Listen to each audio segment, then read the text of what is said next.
ನಮಸ್ಕಾರ. ಕಾರ್ಯಕ್ರಮಕ್ಕೆ ಎಲ್ರಿಗೂ ಸ್ವಾಗತ. ಇವತ್ತು ನಮ್ಮುಂದೆ 3 ಬೇರೆ ಬೇರೆ ಮೂಲೆಗಳಿದೆ. ನೋಡಕ್ಕೆ ಒಂದಕ್ಕೊಂದು ಸಂಬಂಧ ಇಲ್ಲ ಅಂತ ಅನಿಸ್ಬಹುದು ಅಲ್ವಾ? ಒಂದು ಹಳೆಯ ಪ್ರವಾದನೆ, ಇನ್ನೊಂದು ಯೇಸುವಿನ ಜೀವನದ ಒಂದು ಘಟನೆ, ಮತ್ತೊಂದು ಒಂದು ಸಮುದಾಯದ ಒಳಗಿನ ಜಗಳದ ಬಗ್ಗೆ. ಆದರೆ ಈ ಮೂರನ್ನು ಒಟ್ಟಿಗೆ ಜೋಡಿಸಿದಾಗ ಒಂದು ಅದ್ಭುತವಾದ ಚಿತ್ರಣ ಸಿಗುತ್ತೆ. ಹೌದು, ಇದು ಒಂದು ಪ್ರಯಾಣದ ಹಾಗೆ.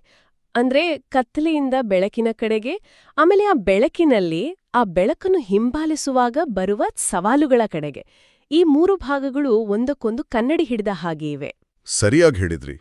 ಹಾಗಾದ್ರೆ ನಮ್ಮ ಇವತ್ತಿನ ಚರ್ಚೆಯ ಗುರಿ ಏನು ಅಂದ್ರೆ, ಈ 3 ಮೂಲಗಳು ಒಟ್ಟಾಗಿ ಒಂದು ದೈವಿಕ ಕರೆ, ಅದಕ್ಕೆ ಮನುಷ್ಯರ ಪ್ರತಿಕ್ರಿಯೆ ಮತ್ತು ಆಮೇಲೆ ಒಂದು ಸಮುದಾಯವಾಗಿ ಅವರು ಎದುರಿಸೋ ಸವಾಲುಗಳ ಬಗ್ಗೆ ಏನ್ ಹೇಳುತ್ತೆ ಅಂತ ಸ್ವಲ್ಪ ಆಳವಾಗಿ ನೋಡೋಣ.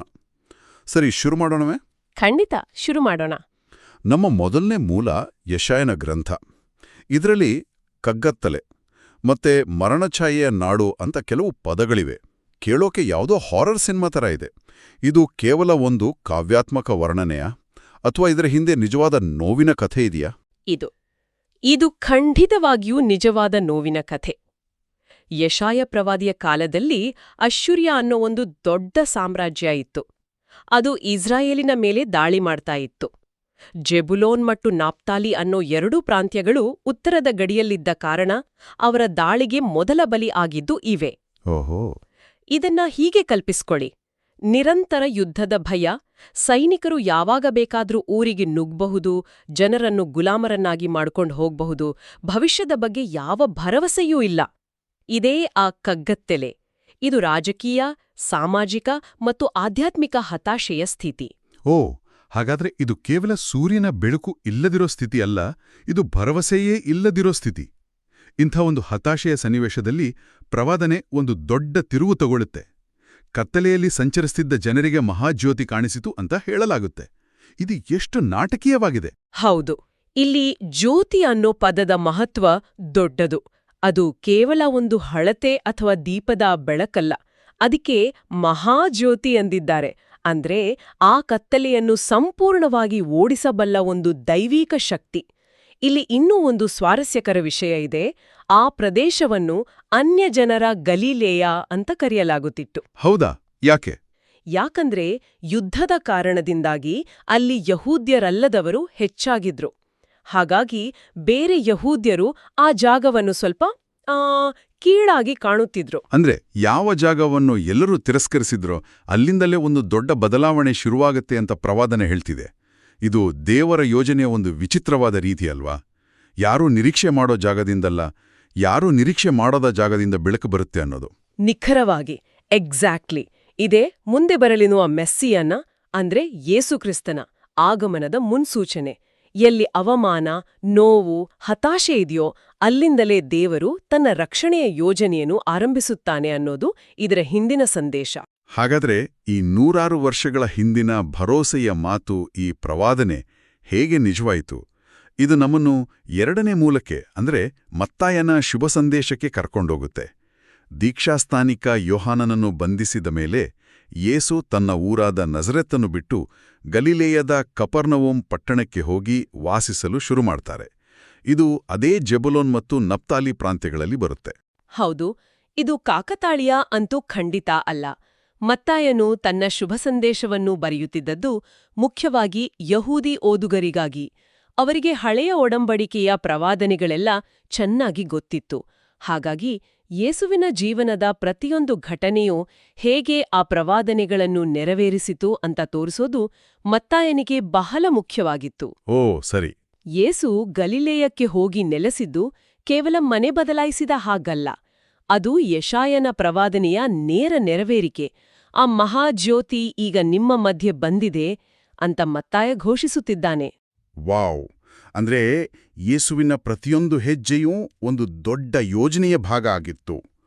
ಅಲ್ಲಿಗೆ ಹೋದ್ಮೇಲೆ ಯೇಸು ತನ್ನ ಸೇವೆಯನ್ನು ಶುರು ಮಾಡ್ತಾರೆ. ಅವರ ಮೊದಲ ಸಂದೇಶ, ಪಶ್ಚಾತ್ತಾಪ ಪಡೀರಿ, ಪರಲೋಕ ರಾಜ್ಯವು ಸಮೀಪಿಸಿದೆ.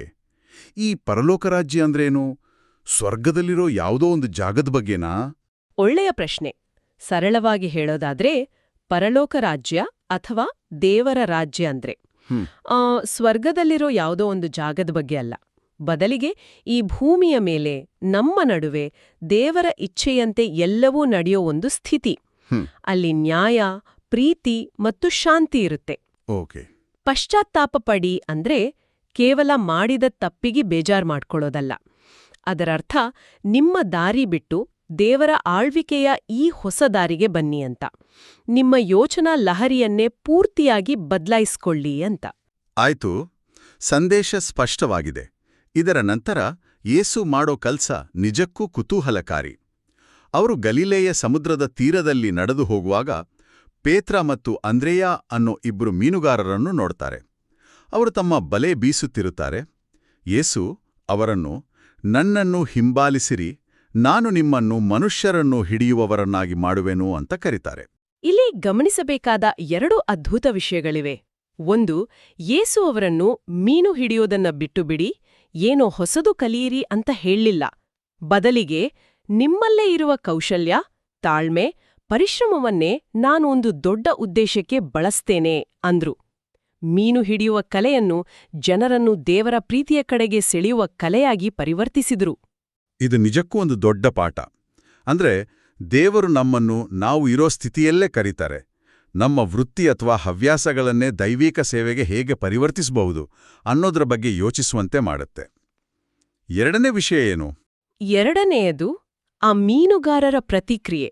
ಅವರು ತಕ್ಷಣವೇ ತಮ್ಮ ಬಲೆಗಳನ್ನು ಬಿಟ್ಟು ಯೇಸುವನ್ನು ಹಿಂಬಾಲಿಸಿದ್ರು. ಸ್ವಲ್ಪ ಮುಂದೆ ಹೋದಾಗ ಯಾಕೋಬ ಮತ್ತು ಯೋಹಾನರು ತಮ್ಮ ತಂದೆಯೊಂದಿಗೆ ದೋಣಿಯಲ್ಲಿ ಬಲೆ ಸರಿಪಡಿಸುತ್ತಿದ್ರು. ಅವರನ್ನು ಕರೆದಾಗ ಅವರು ಕೂಡ ತಕ್ಷಣವೇ ದೋಣಿಯನ್ನು ತಮ್ಮ ತಂದೆಯನ್ನೂ ಬಿಟ್ಟು ಹೊರಟ್ರು. ಒಂದು ನಿಮಿಷ, ತಕ್ಷಣವೇ ಅಂದ್ರೆ ಹೇಗೆ? ಅವರು ಮನೆಗೆ ಹೋಗಿ ತಮ್ಮ ಹೆಂಡತಿ ಮಕ್ಕಳಿಗೆ ಹೇಳಿಲ್ವಾ? ತಮ್ಮ ಜೀವನೋಪಾಯದ ಬಗ್ಗೆ ಯೋಚಿಸಲೇ ಇಲ್ವಾ? ಇವತ್ತಿನ ದೃಷ್ಟಿಯಿಂದ ನೋಡಿದ್ರೆ ಇದು ತುಂಬಾ ಬೇಜವಾಬ್ದಾರಿ ತೀರ್ಮಾನ ಅನಿಸ್ತಲ್ಲವೇ? ಹೌದು, ಖಂಡಿತ ಅನ್ಸುತ್ತೆ. ಆದ್ರೆ ಮತ್ತಾಯನು ಈ ಘಟನೆಯನ್ನು ವಿವರಿಸ್ತಿರೋ ರೀತಿಯಲ್ಲಿ ಯೇಸುವಿನ ಕರೆಯಲ್ಲಿ ಎಂತಹ ಅಧಿಕಾರ ಮತ್ತು ತುರ್ತುಸ್ಥಿತಿ ಇತ್ತು ಅನ್ನೋದನ್ನ ತೋರಿಸ್ತಿದ್ದಾನೆ. ಅದು ಯೋಚಿಸಿ ಆಮೇಲೆ ಬನ್ನಿ ಅನ್ನೋ ಕರೆಯಾಗಿರ್ಲಿಲ್ಲ. ಅದು ಈಗಲೇ, ಇಲ್ಲೇ ಅನ್ನೋ ಕರೆಯಾಗಿತ್ತು. ಅವರು ತಮ್ಮ ಜೀವನೋಪಾಯದ ಸಾಧನವಾದ ಬಲೆ, ತಮ್ಮ ಭದ್ರತೆಯಾದ ದೋಣಿ ಮತ್ತು ತಮ್ಮ ಕುಟುಂಬದ ಬಂಧನವಾದ ತಂದೆಯನ್ನು ಬಿಟ್ಟುಕೊಡಲು ಸಿದ್ಧರಾದ್ರು. ಇದು ಸಂಪೂರ್ಣ ಸಮರ್ಪಣೆಯ ಸಂಕೇತ. ಆ ಕರೆಯಲ್ಲಿದ್ದ ಶಕ್ತಿಯಂತಹದ್ದು. ಈ ಕರೆಯ ಚಿತ್ರಣವೇ ಅದ್ಭುತ. ಅವರು ತಕ್ಷಣ ಎಲ್ಲವನ್ನೂ ಬಿಟ್ಟು ಹೊರಡುತ್ತಾರೆ. ಆದರೆ ಕತೆ ಇಲ್ಲಿಗೆ ಮುಗಿಯೋದಿಲ್ಲ ಅಲ್ವಾ? ಯಾಕಂದ್ರೆ ಒಬ್ಬ ವ್ಯಕ್ತಿ ಒಬ್ಬಂಟಿಯಾಗಿರೋದಿಲ್ಲ.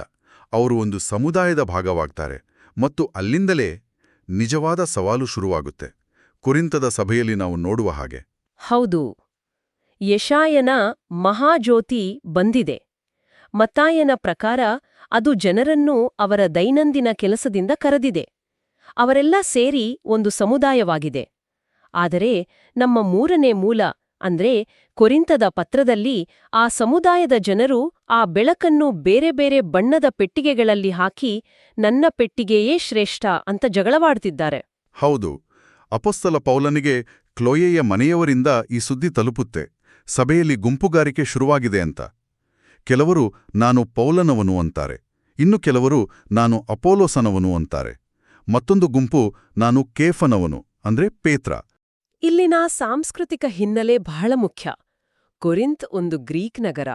ಅಲ್ಲಿ ಜನರಿಗೆ ವಾಕ್ಚಾತುರ್ಯ, ತತ್ವಜ್ಞಾನ ಮತ್ತು ಬುದ್ಧಿವಂತಿಕೆಯ ಮಾತುಗಳ ಮೇಲೆ ಬಹಳ ವ್ಯಾಮೋಹ. ಅಪೊಲೋಸನು ಬಹಳ ಚೆನ್ನಾಗಿ ಮಾತಾಡ್ತಿದ್ದನು. ಪೌಲನು ಆ ಸಭೆಯನ್ನು ಸ್ಥಾಪಿಸಿದವನು.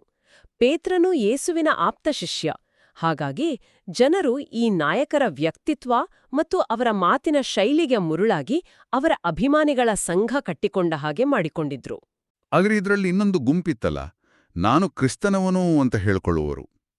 ಒಂದ್ ನಿಮಿಷ, ನಾನು ಕ್ರಿಸ್ತನವನು ಅಂತ ಹೇಳ್ಕೊಳ್ಳೋದು ತಪ್ಪಾ? ಅದು ಎಲ್ಲಕ್ಕಿಂತ ಸರಿ ಅನ್ಸುತ್ತಲ್ಲ? ಅದೇ ಅಲ್ಲಿರೋ ವಿಪರ್ಯಾಸ. ನೋಡೋದಕ್ಕೆ ಸರಿ ಅನಿಸಿದರೂ ಅವರ ಧ್ವನಿ ಬೇರೆಯಾಗಿತ್ತು.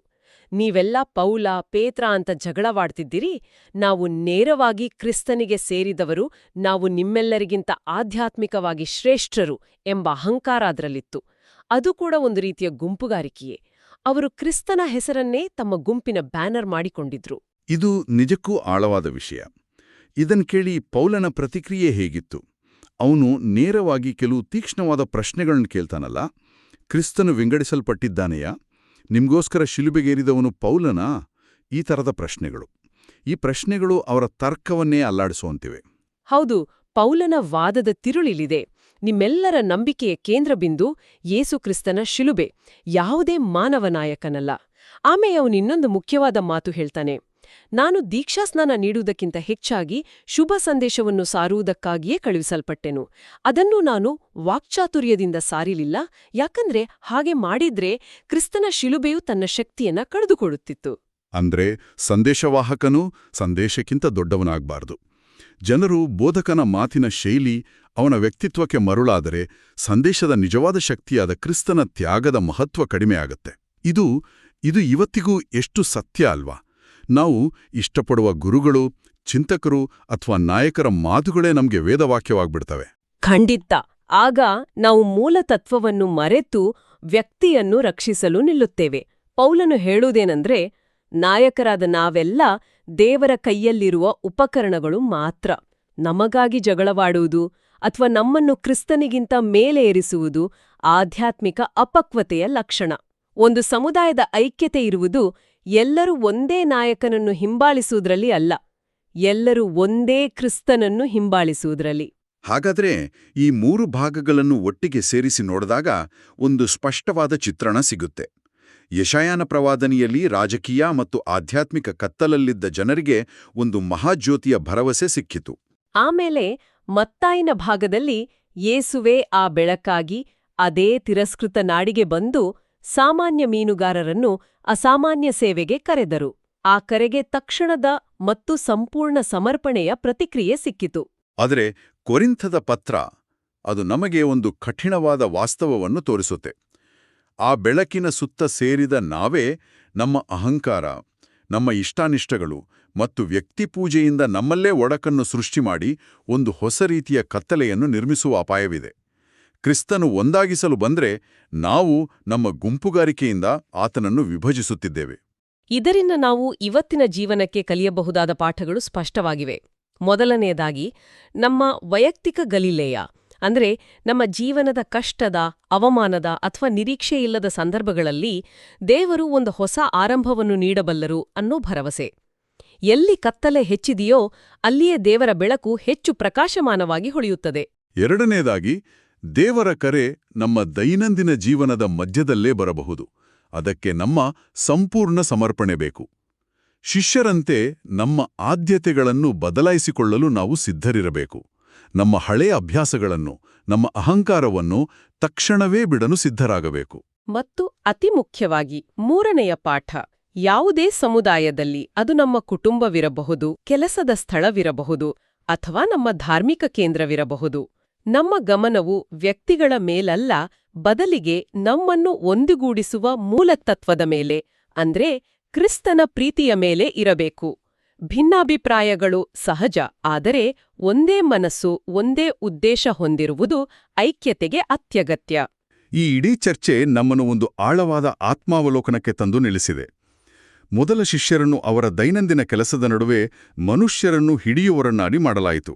ಆದರೆ ಕೊರಿಂಥದ ಜನರು ತಮಗೆ ಇಷ್ಟವಾದ ನಾಯಕರ ಹೆಸರಿನಲ್ಲಿ ತಮ್ಮದೇ ಆದ ಗುಂಪುಗಳನ್ನು ಕಟ್ಟುತ್ತಿದ್ದರು. ಇದು ಇಂದಿನ ನಮ್ಮ ಜೀವನದ ಬಗ್ಗೆ ಒಂದು ಪ್ರಮುಖ ಪ್ರಶ್ನೆಯನ್ನು ಹುಟ್ಟುಹಾಕುತ್ತದೆ. ಹೌದು. ಆ ಪ್ರಶ್ನೆ ಏನೆಂದರೆ, ನಮ್ಮ ದಿನನಿತ್ಯದ ಬದುಕಿನಲ್ಲಿ ಮತ್ತು ನಮ್ಮ ಸಮುದಾಯಗಳಲ್ಲಿ ನಾವು ಜನರನ್ನು ಪ್ರೀತಿಯಿಂದ ಒಂದುಗೂಡಿಸುವ, ಮನುಷ್ಯರನ್ನು ಹಿಡಿಯುವರಾಗಿ ಕೆಲಸ ಮಾಡುತ್ತಿದ್ದೇವೆಯಾ? ಅಥವಾ ನಮ್ಮ ಗರಿವಿಲ್ಲದಂತೆಯೇ ಮೂಲ ಸಂದೇಶದಿಂದ ಗಮನವನ್ನು ಬೇರೆಡೆಗೆ ಸೆಳೆಯುವ ನಮ್ಮದೇ ಆದ ಗುಂಪುಗಳನ್ನು ಸೃಷ್ಟಿಸುತ್ತಿದ್ದೇವೆಯಾ? ಯೋಚಿಸಬೇಕಾದ ವಿಷಯ. ಪ್ರಿಯರೇ, ಈ ಚಾನೆಲ್ ಅನ್ನು ಸಬ್ಸ್ಕ್ರೈಬ್ ಮಾಡಿ ಪ್ರತಿದಿನ ದೇವರ ವಾಕ್ಯವನ್ನು ಆಲಿಸುತ್ತಾ ಅದನ್ನು ಇತರರೊಂದಿಗೆ ಹಂಚಿಕೊಳ್ಳಲು ನಮಗೆ ನೆರವಾಗಿರಿ. ಧನ್ಯವಾದಗಳು.